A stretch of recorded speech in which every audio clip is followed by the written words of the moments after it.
So today we are going to read our chapter number 3, articles. हमारे पास कितने articles होते हैं? Total 3 articles. कौन कौन से?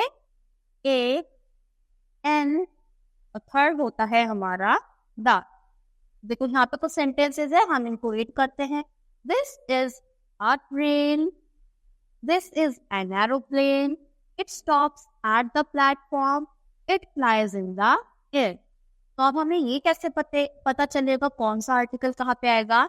इसको हम और डिटेल में पढ़ते हैं. अब देखो जैसे a balloon, a ball, a ship, a dog, a car, a jug. तो इन सभी वर्ड से पहले क्या आ रहा है? ए आर्टिकल आ रहा है. तो ए आर्टिकल कहाँ पर आएगा? Words that begin with the consonants takes the indefinite article a before them. यानी कि जितने भी कॉन्सोनेंट होंगे, कॉन्सोनेंट क्या होते हैं? देखो अब जैसे हमारे होते हैं 5 लेटर्स ए, ई, आई, ओ, ई. तो ये सारे हमारे होते हैं वोवल्स. और इन सबको जो भी बाकी रिमेनिंग लेटर्स होते हैं वो सब आते हैं कॉन्सोनेंट्स में. कॉन्सोनेंट से पहले हम क्या यूज करते हैं? ए आर्टिकल का. और ए और एन होते हैं दोनों इंडेफिनिट आर्टिकल और द होता है हमारा डेफिनिट आर्टिकल. अब देखो वेल, तो यानी W कॉन्सोनेंट है तो इससे पहले भी ए आया.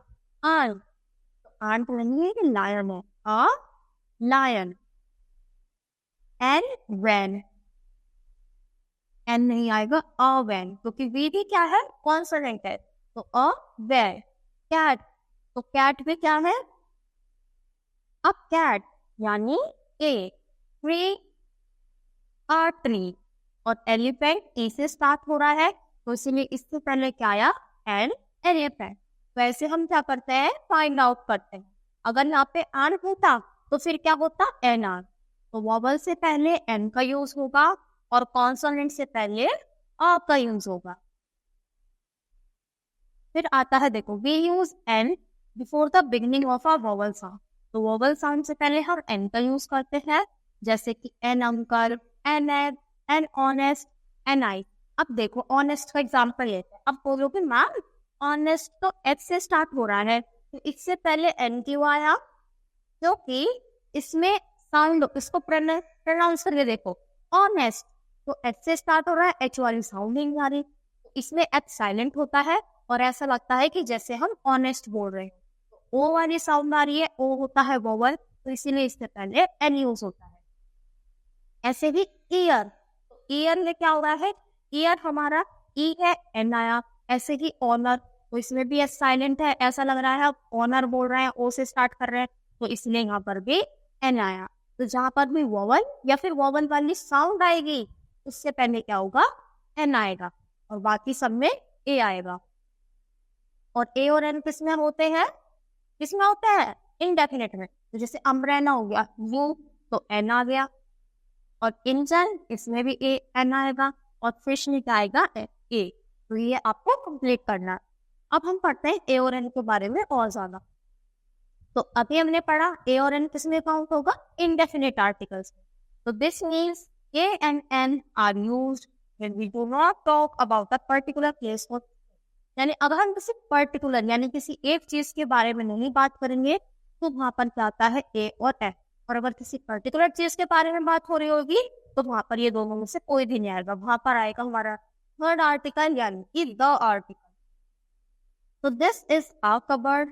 Can one guess in which cupboard this is? No, क्योंकि हमें पता ही नहीं है कौन सी कबर्ड की बात हो रही है तो इसीलिए यहाँ पे स्पेसिफिक नहीं है, पर्टिकुलर चीज नहीं है तो इसलिए यहाँ पर आया अ कबर्ड. और अगर कबर्ड को हम स्पेसिफिक करते कि राम्स कबर्ड यानी राम वाले कबर्ड तो फिर यहाँ पर द यूज हो जाता. देखो अब हम सीखेंगे द का यूज एग्जाम्पल के साथ. तो we use the before a noun when we talk about someone और समथिंग पर्टिकुलर. यानी जब किसी पर्टिकुलर चीज के बारे में बात होती. अभी हमने कबर्ड वाला एग्जाम्पल लिया तो जैसे द स्टार, तो हमें पता चल रहा है स्टार्स के बारे में बात हो रही है, पर्टिकुलर है तो वहाँ पे द आया.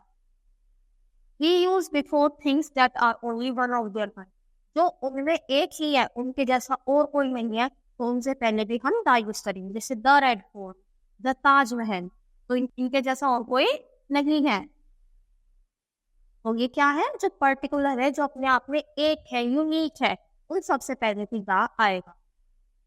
We use a or n when we talk of a thing for the first time. यानी और जब उसी को हम दोबारा से यूज करते हैं तो वहां पे दा आता है। जैसे कोई भी नाउन होगी, अगर वो रिपीट हो रही है यानी दोबारा आ रही है तो तब क्या आएगा, तब दा आएगा, और पहली बार में उसको देखकर ए या एन लगाना है। जैसे this is a cupboard, cupboard normal है, सी है, कॉन्सोनेंट है, इसलिए अ कबर्ड आया। और this is the cupboard in which I keep my clothes, और ये वही कबर्ड है जिसमें मैं अपने क्लोथ्स रखता हूँ। तो कबर्ड जो नाउन है वो रिपीट हुई है, तो जब सेकेंड टाइम वो नाउन रिपीट होती है तो दूसरी बार में उसके साथ दा आता है और पहले ए या एन आएगा। तो यही था दा का बारे में। और कुछ और चीजें हैं जैसे कि हम पढ़ चुके हैं, ए और एन इंडेफिनिट में आता है, तो दा बचा हुआ किस में आएगा, definite. Because the is used with a particular person, animal और थिंग, क्योंकि ये किसी पर्टिकुलर पर्सन, एनिमल या थिंग के साथ यूज होता है। Generally we don't know things and articles with proper noun, जैसे कि नेम्स ऑफ पर्स, प्लेसेस और people. However, we use with some proper nouns, यानी कि जो दा है वो पर्टिकुलर यूज होगा, डेफिनेट हम बोलते हैं, और जो ए और एन है उनको इंडेफिनेट बोलते हैं, और जो कॉमन नहीं, मतलब जो कॉमन है पर्टिकुलर नहीं है, उनके साथ हम ए और एन का यूज करते हैं। आई होप आपको सब चीजें क्लियर भी होंगी, कौन किसके साथ आएगा, इसका यूज कहाँ कहाँ होता है और कैसे कैसे। तो आज के लिए इतना ही, थैंक यू।